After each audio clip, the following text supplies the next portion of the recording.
All right, another one of my drives to work. It's going to be a double header. Um, in the second part, we're going to show me driving home from work. So I pull up to this light, which is actually an off ramp from southbound 15. And in a second or two, we're going to see a tractor trailer coming in.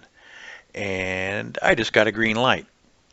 So that means that driver just basically blew through a red light. He had plenty of time to slow down and stop for the yellow. And what upsets me about that is he's driving, a multi-ton vehicle into what could be traffic. So here we're waiting.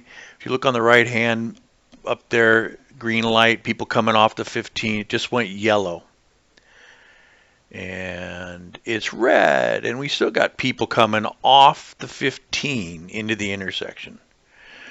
So then here's our double header. People on the left coming towards me getting onto the southbound 15, two tractor trailers. I know that they don't have that much time.